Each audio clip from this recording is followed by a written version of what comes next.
Let's just pretend for a second that Patriots game didn't happen, okay? Because I want to start this show off by saying, who day?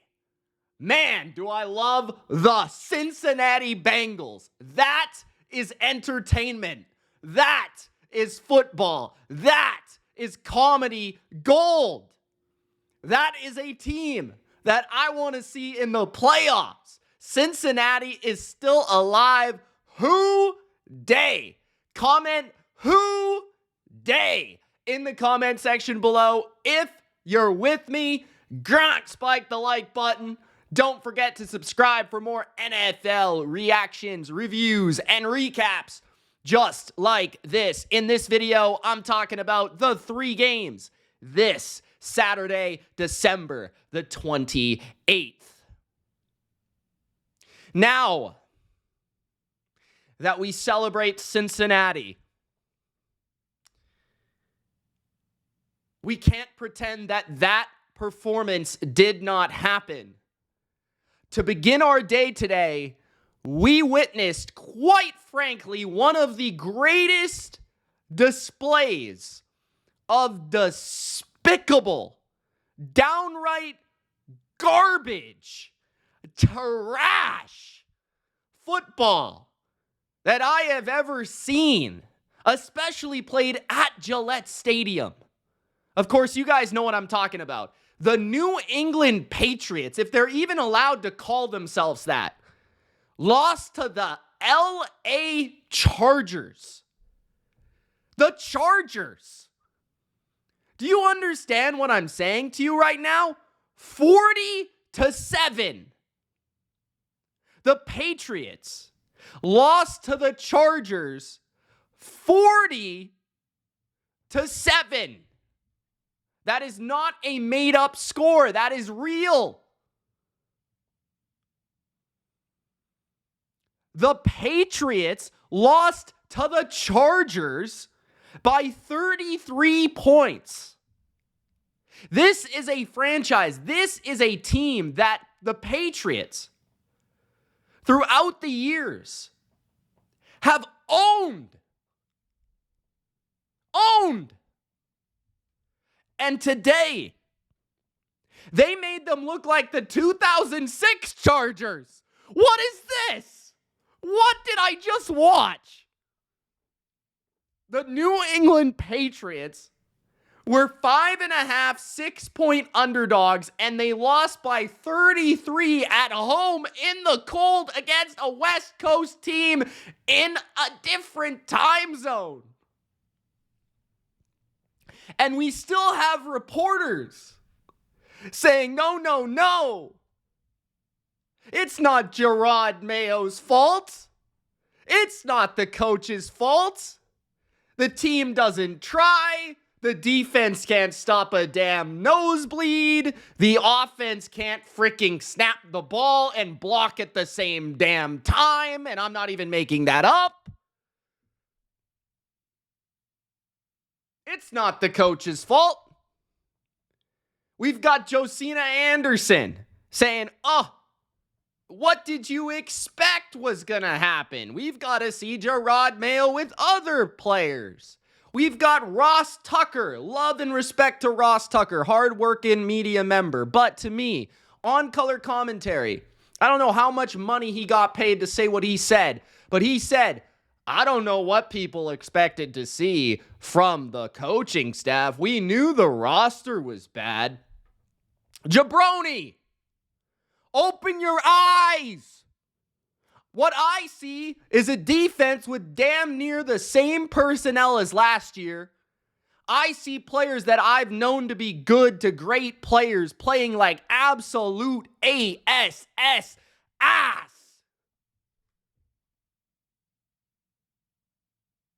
You can't tell me that Kyle Duggar is that bad at football. You cannot tell me that. You cannot tell me that Jonathan Jones doesn't know how to play a zone coverage. Bro, you don't think Jonathan Jones knows when to pass a receiver off to the next man? This defense has no communication. The pass rush is pathetic. Other than Keon White, nobody even touched Justin Herbert. He was back there like 07 Tom Brady highlights, bro. He was like bouncing in the pocket, looking to the right, looking to the left, looking in the middle.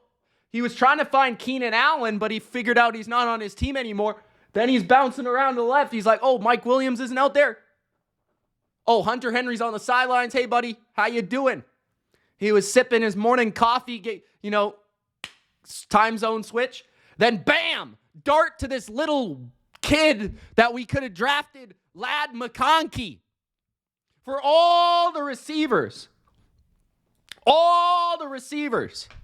to slip through the butterfingers of the New England Patriots drafting throughout the years. And I'm talking about picking N'Keal Harry over A.J. Brown, DK Metcalf, Terry McLaurin, Deebo Samuel. The list goes on. I'm talking about not drafting elite receiver talents over the years.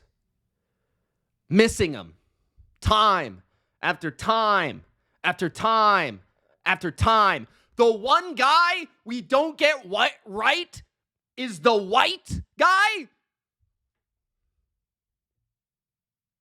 You're telling me that the New England Patriots, who had Wes Welker, Julian Edelman, Danny Amendola, Chris Hogan, we couldn't pick Lad McConkey?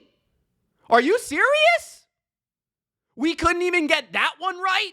We went with Jalen Polk, stone-ass hand. Bro is the worst receiver I've ever seen. This is not even a gimmick. This is not even for play. This is not even for the show. This is not even for the tube, bro. This guy legitimately fucking sucks. Have you ever seen a receiver worse than this player? He gets thrown to off his hands, right in his hands. Then he fakes like he's got an injury, bro. We got Javon Baker. He doesn't get to play until the fourth quarter of games when the game is over and we're losing by 30. I can't even blame the kid. Who's drafting these players, bro? Elliott Wolf, Jabroni, Gerard Mayo, Jabroni. This coaching staff is pathetic. We couldn't figure out one blitz to get to Herbert today. Not a single one. Covington? Huh? We couldn't stop the Chargers offense. Bro, they had 40 minutes of possession. 40! I don't know if you heard me right.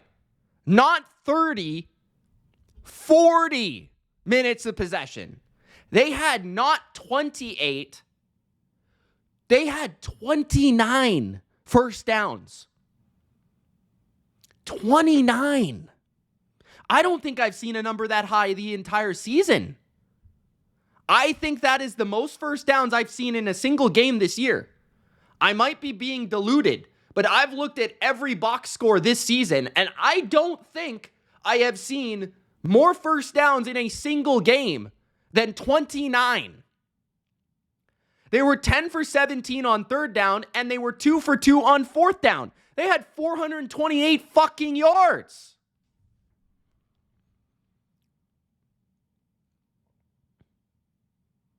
The Patriots didn't even throw for 100 yards.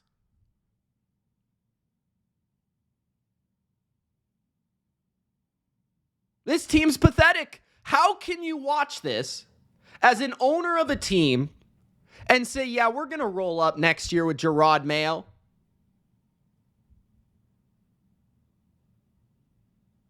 Mr. Kraft, have you had too many massages?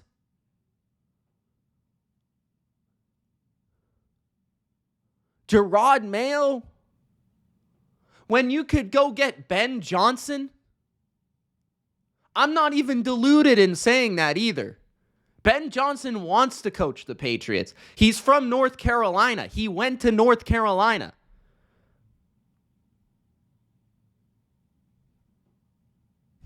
Connect the damn dots. Do I have to do the math?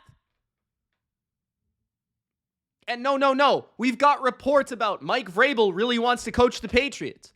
Bro can't even get an interview. He's in our Hall of Fame. He has a red jacket. You can't even give the guy an interview?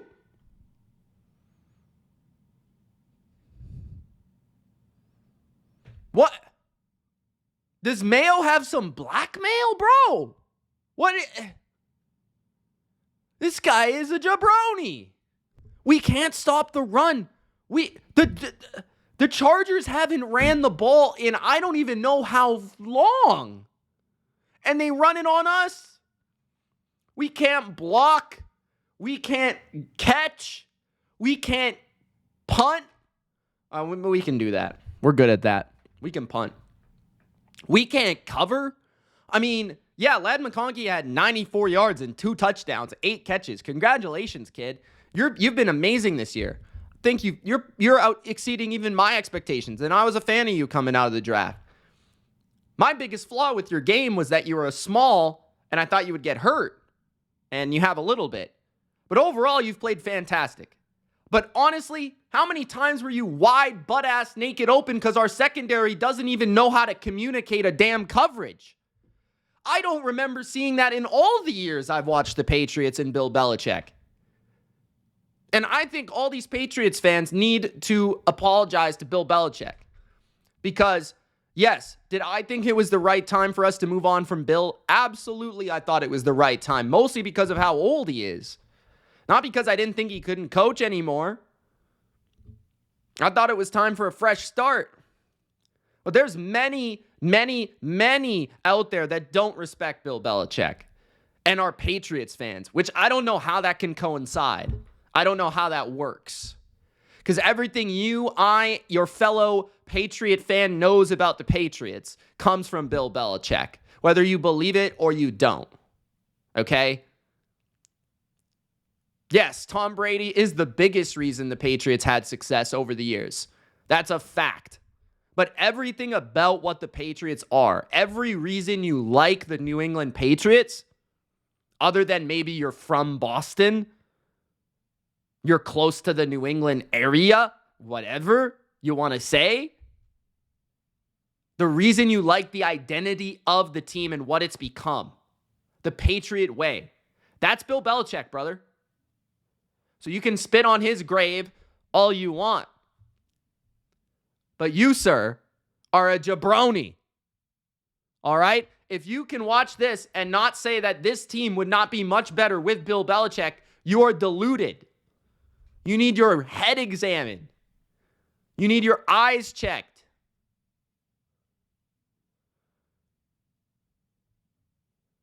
This was an embarrassment. This was embarrassing. As a Patriots fan, this was the worst game of their season, man. This was the worst game of their season.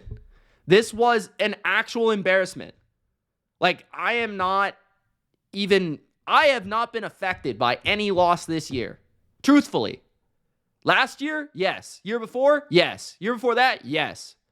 This year, I've never come into a season from a more casual perspective when it comes to the Patriots. From a more loser mentality when it comes to the Patriots. And that's really what it is. Expecting the team to suck. I've never come into a season quite like this season because my team has always been good.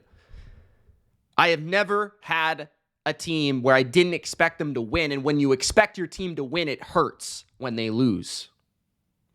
And up until 2022, and maybe it was Bill Belichick's retirement, I always had hope for the team to be good. 2021 gave us that hope. This year, I had no single iota of hope. None. Is Drake May talented? Do I think he's going to be fantastic? Yes. Do I already think he's good? Yes.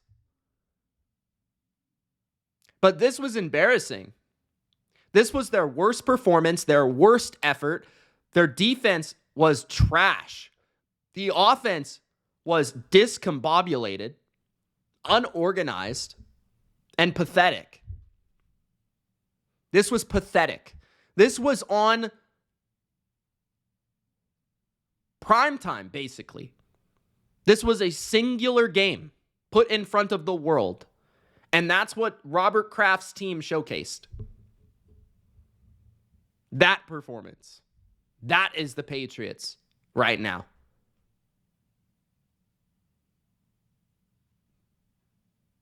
And what hurts me the most is there are kids growing up right now, 9, 8, 10 years old,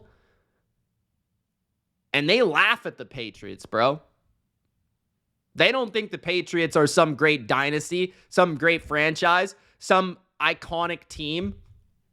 They think they're a fucking piece of shit. Because that's what they were today. So, honestly, if we go into next season with Gerard Mayo, we're not doing shit. I'm just going to tell you that right now. And if I ever say throughout the entire offseason that we're going to do shit, please correct me and say, Mitch, please refer to this video. Copy the link, send it to me to remind me. Mitch, you said that if Gerard Mayo is the coach, we're not going to do shit. I stand by that. We're not going to do shit next year. Because I think it's going to take one more year for Robert Kraft to get enough massages for his eyes to open for him to see how bad this coach is. I hope it takes shorter than that. Because I really think that May is really good. And honestly, if you have a quarterback in place, it doesn't take a lot for a team to get good. It doesn't. 85% of this league is getting a quarterback. It really is. So, the problem I see right now is that we're going to waste it. The problem I see right now is that we're not going to realize the opportunity and we're going to let it pass because we have an absolute idiot in charge of our team. This one stung.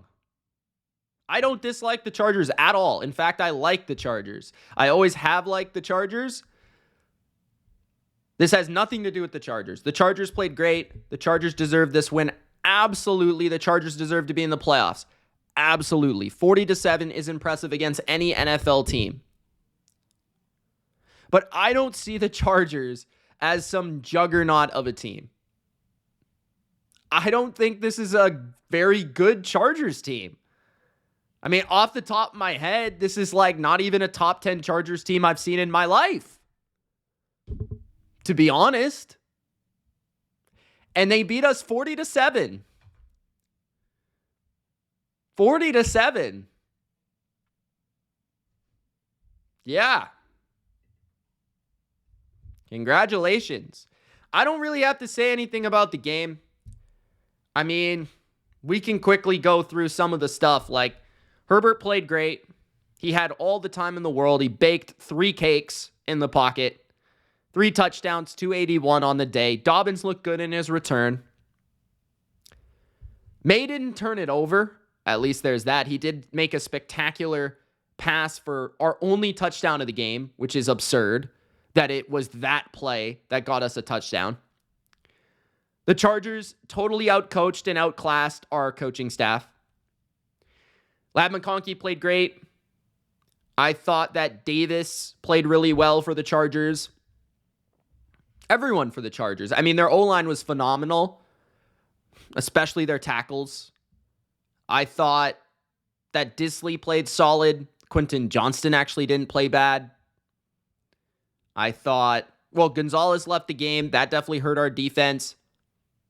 I can't really say anyone on defense played well. I thought Keon White showed effort, but that was about it. Henry was invisible. Derwin James played a great game. You know, the O-line was pathetic. I don't know what to say, man. Cameron Dicker's a stud. Great name. Let's move on, bro. Let's move on to a real football team. You know what? Actually, we're going to save that. We're going to talk about the Rams and Cardinals first.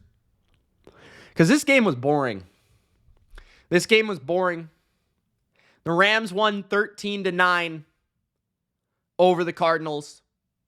I almost fell asleep. The Rams win the NFC West in this performance, in which they go up 10-0 in the second quarter. There were 0 points scored in the first quarter. The Rams tend to start games very slow this season. They're one of the worst teams in the first quarter in the NFL, in fact. In the third quarter, 10-7, Trey McBride finally scores a touchdown this year. If anyone deserved it, it's him. And then they end up making it 10-9 as Chad Ryland hits a field goal, but the extra point on the touchdown to McBride was blocked. Not missed, but blocked. And then later in the game, Cardi adds a field goal to make it 13-9. The Cardinals drive all the way down the field, and they are intercepted in the end zone by Akilla Witherspoon. This was another game in which the Rams, I thought, played pretty bad, and they won, especially offensively. That being said, defensively, they were okay. I definitely felt like they were outplayed significantly. Their special teams made some timely plays. I thought early on, punting-wise, very solid. I thought the field goal block was very, very good. I thought that early in the game, their defense was actually very good. Pressure in key moments, stopping the run really effectively for the most part. James Conner ends up leaving this game, hurting me in a fantasy league. But it's all right, James. I totally understand. You were already injured. I get it. Not going to blame you. That's more my fault. The Rams had 12 first downs. The Cardinals had 24. The Cardinals had double the amount of first downs in this game. The Cardinals had 396 yards while the Rams had 257. The Cardinals had over 110 rushing yards. The Rams had 68. This was a game that many thought Kyren Williams would dominate. That did not happen. He only had 56 yards and a touchdown. Michael Carter stepped up and played well, 13 for 70, and he was very involved as a receiver and a rusher. Trey McBride was fantastic. 12 catches on 16 targets for 123 yards and a touchdown. Constant chain mover for this offense. I actually thought this was a good game for Marvin Harrison Jr. He made some nice catches down the field. Puka Nacua played great again. 10 catches on 14 targets, 129 yards. Few of them coming on screens and things. Did not get in the end zone, but he had a couple chances near the red zone. Stafford, again, was kind of sloppy. Felt like he could have thrown 1 or 2 picks.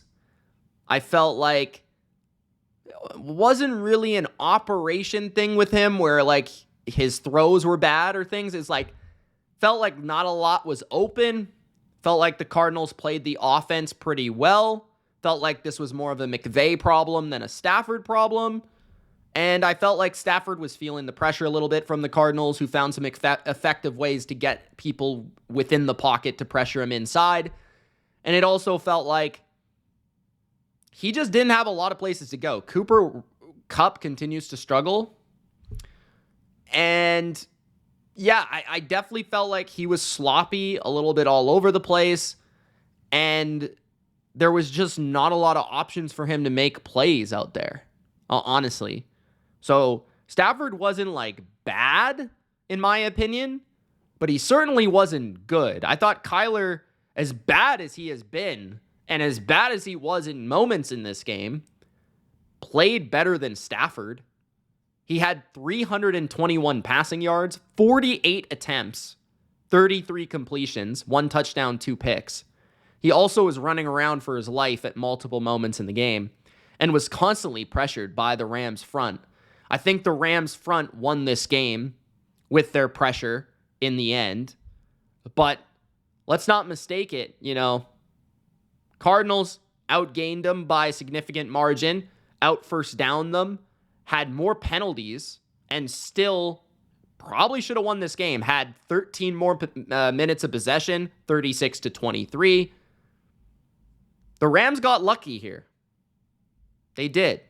They got lucky that they blocked the extra point, because if you don't block that, the game's probably in overtime, because the Cardinals drove all the way within the 10. Cardinals got stopped. I want to say Cardinals got stopped on 2 fourth downs. One of them being relatively, was it in the third quarter? They had a really long drive in the third quarter that resulted in no points, I want to say. And they pretty much had the ball for the entirety of the third quarter. Like, the Rams did absolutely nothing in the third quarter. Nothing. So, the Rams just, after a great game against Buffalo offensively, where it felt like everything was working, high leverage downs, fantastic. Then they play the Niners, and their offense was not very good. They kind of got away with a win there because Brock Purdy puked himself, and ultimately they were able to wear down the Niners defense and get enough points on the board. They play the Jets. They were outgained, outplayed, mostly by the Jets. The Jets kind of beat themselves by going for it on like 6 fourth downs for no reason. The Rams offense looked pathetic there. And I kind of was chalking it up to, it's on the road. Both games are not great weather. Both games are outdoors. But then they come back and they play the Cardinals, a defense that has not exactly been phenomenal as of late. Right? A team that has not been great as of late. They're at home. They're 1-4 in their last 5. And the Rams only put up 13 points in this game, and they get outplayed from an offensive standpoint. Right? The Cardinals allowed 36 points against the Panthers last week. 36. They allowed 17 to the Patriots and could have been a lot more. They allowed 30 to Seattle. They allowed 23 to Minnesota. So, I'm a little confused and confounded. I am distraught by the Rams. I don't think they're good, but I thought they were better than what I've seen lately. Because you think about how they've been playing on defense and special teams at times. And sure, they gave up a lot of yards in this game, but they also made a ton of plays. They really did, especially their front. And they kept Kyler under constant duress. They had problems with Trey McBride, that was clear. But to me, I don't know, man. The Rams feel like a team they're going to get in the playoffs, and right now, the way they're playing, they feel like they're going to get pounded, beaten, bullied, belt to ass. That's how it feels. Because, as much praise as McVay gets, bro is not in his bag offensively. It's very vanilla. It's very, I don't know, man. Run-centric, play action that's, not getting anyone open. The basic screens. There's nothing that really screams at you with the Rams offense right now. Defensively, they're playing their asses off, but they just don't have a lot of talent at the second and third level. And that's going to catch up. I think that playing the teams they've recently played, they've been able to benefit from some bad weather, get after some bad offensive lines. But against these teams in the playoffs, if they play Green Bay, they're going to get shit on. If they play Minnesota again, I don't think they're going to slow down Minnesota to the degree that they did Arizona or New York or San Francisco. Because the game's going to be in LA. It's not going to be raining. So, I don't know, man. I was kind of happy the Rams were going to be the team in the NFC West. Because I think they're the best one based on the coach and the quarterback and the playoff experience. But not the team I'm watching right now. The Cardinals, respect Jonathan Gannon. His team showed up in this game. They fought their asses off. I give them respect for that. They did not need to come out here and put on a show. They tried. It was not a very entertaining game until the end. But his team clearly responds to him. So that's good. Kyler Murray, meanwhile, some good, some bad. I really don't know what to think. I don't think I would love to have Kyler as my franchise quarterback personally. Let's finish it off with the most entertaining team in the NFL. A team that can put a smile on any football teams, and football fans' face, more importantly. Who dey? The Cincinnati Bengals, baby. 30-24. The Bengals are back. And they might make the playoffs. Buffalo, scared in their boots. Chiefs, scared in their boots. Ben right now is shaking while he watches this video. 30-24. The Bengals. I just saw the box score, guys. Guys, you know how I said that 29 first downs was the most first downs I've seen all year? I just read how many first downs the Bengals had. 34. Bro, this was literally me the entire game. I was laughing. I'm not even joking. I legitimately broke out in laughter like 4 times during this game because of the Bengals. Because of the Bengals defense, which is so bad. Because of Cade York, who hit the upright from like 20 yards out. Because of Bo Nix to Marvin Mims to send the game to overtime. I lost my shit. I couldn't believe it. I was laughing my ass off. Oh boy. So this was a crazy game for me from a betting standpoint. The 2 bets I had in this game, wild ass shit. I had Audric Estime to go over 21.5 rushing yards. At the end of regulation, he was sitting at 21 yards. So I needed him to get 3 yards. He got it in overtime. But how he got there was dramatic. Because not only did the Broncos have to score to send the game to overtime, the Bengals got the ball first in overtime, got stopped, sent the ball to Denver. Denver got stopped and didn't use Audric Estime. So they punted it back. I'm watching the game. I'm like, okay, Bengals are going to end this. Bengals drive down the field. Cade York misses a field goal. So then that's where the Broncos got the ball and ran the ball with Audric Estime. Wow. That was an event. That was a heart attack. All right. Not only did we have that, we had the Bengals to win by 1 to 6 points. So not only did I need the Broncos to score a touchdown, but I needed the Bengals to win in overtime in a game in which they punted it away after they didn't score on the first possession, and then they missed a field goal. I was like, I'm dead. But we won both bets. All right? So that's why I love the Cincinnati Bengals. But on top of that, this team is comedy. This team is freaking phenomenal. I love this team. I hope Chase Brown is okay. All right? This team is like that guy that plays Madden he's all offense. He has no defense. That's the Bengals, bro. They just go for every 4th down. They were 1 for 3 in this game on 4th down. It felt like they were just going to keep going for it. They had 499 yards, 384 through the air. A guy that passes the ball all the time, Madden. A guy that punts once and still almost loses because his defense sucks.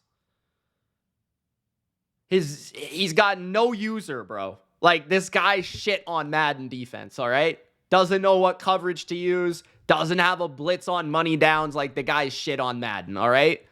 That is the Bengals. The Bengals are the guy you play in Madden that has a sick offense.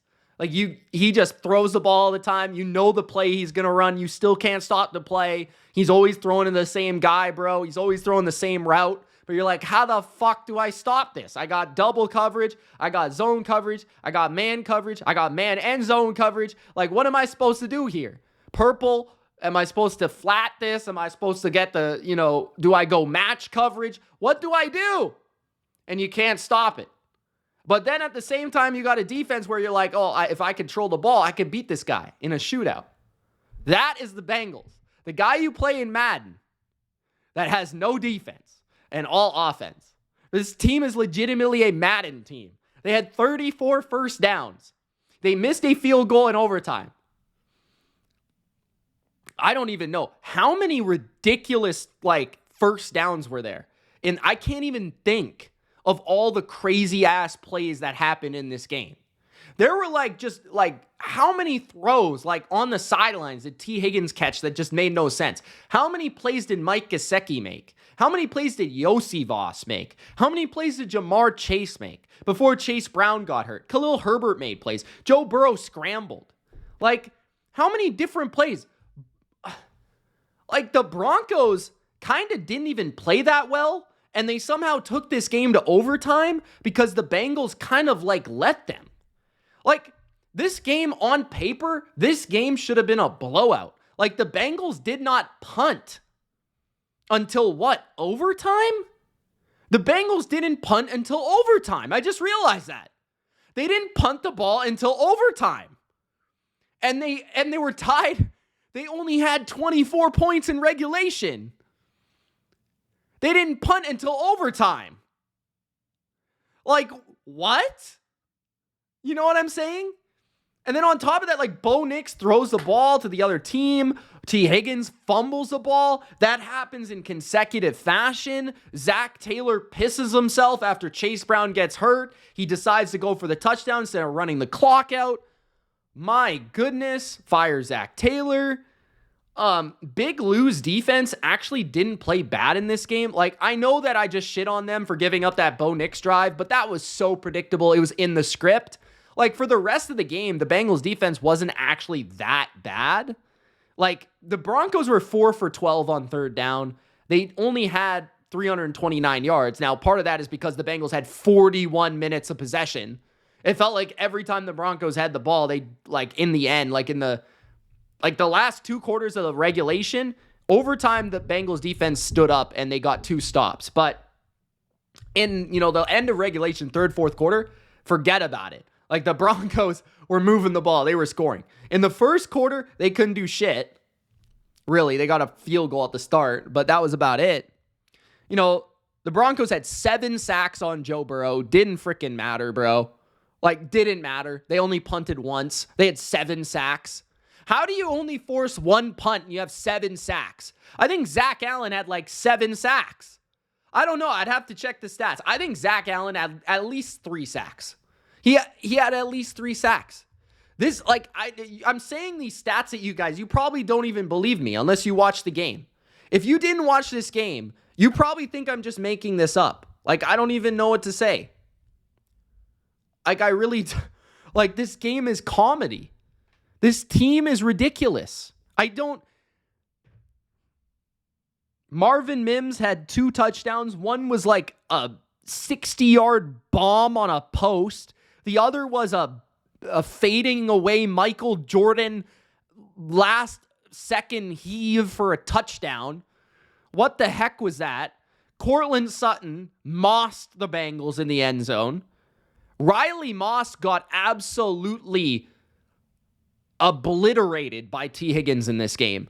When a corner has 11 tackles, you know you have a problem, okay? Every single time the Bengals needed a play, they targeted Riley Moss. And Broncos fans were trying to tell me that this kid was going to make a difference. Zach Allen had 3.5 sacks, and they lost. Jonathan Cooper had 1.5 sacks, and they lost. The Bengals were sacked 7 times, and they punted once. I don't understand this team. Joe Burrow had 39 completions on 49 attempts. Bro, if anyone tells you that pocket quarterbacks can't still succeed in the NFL, tell them to watch Joe Burrow. Because sure, does he make a couple plays outside of structure every once in a while? Does he break a sack every once in a while? Does he make a scramble every once in a while? Sure. But the part of his game that is at his best, it's accuracy, it's timing, it's precision. It's knowing where to go with the ball. It's reading coverages. He wins with his mind, more importantly. Like, this guy, like, if anyone tells you that Dan Marino or Drew Brees or Peyton Manning couldn't play right now and put up 400 yards a game, they're on crack. Like, Joe Burrow is literally doing that right now. Give them a couple receivers. You don't even need an offensive line. Like, I could only imagine what Peyton Manning with his 0-4 offense would be doing in this league right now. Like, are you kidding me? Joe Burrow is literally putting up historic numbers. His defense does, shit on themselves on a regular basis to make this happen. But still, and I feel so good that he got this win. You could see the elation. You could see the relief in that fist pump at the end, man. I've been there. I remember a couple of moments, in my athlete days doing that exact same thing. Just that like, fuck yeah. Let's fucking go. T. Higgins, 11 for 131 and 3 touchdowns, man. 3. Not 1, not 2, not 3. 3. Future Patriot. Looking good. Jamar Chase, of course, just unbelievable. They say Pat Surtain is this great corner. Doesn't matter. Mike Gesicki, dog. That's all I got to say. He's hurdling people. If anyone ever tells you again Mike Gesicki is not good at football because he can't block, tell them to shove it up their candy ass. Yossi Voss had some sick catches. Chase Brown, you can have my right leg if you need it. Bengals defense, you kind of suck. Jermaine Pratt had a huge interception, though. Cade York, you're a jabroni, but you also won me bets, so I can't really hate you that much. Wow, what a team. What a game. Madness. Absolute madness. I love this team. The Broncos, thank you for losing. I respect your game. I respect your gangster, Sean Payton. But let's get the Bengals in the playoffs, bro. We need this entertainment in the playoffs. If we're not going to have Jameis Winston for the rest of the season, we need the Bengals. So Miami, you did your job. You pulled Tua. Now Tyler Huntley, you got to do the honors. It would be right if Cleveland started Jameis Winston for this to happen, but they won't because they're a bunch of idiots. Now Colts, you just have to play like the Colts and lose. And we can get the Bengals in the playoffs, baby. Because I damn sure know the Bengals are going to beat the Steelers' asses next week. I can't wait.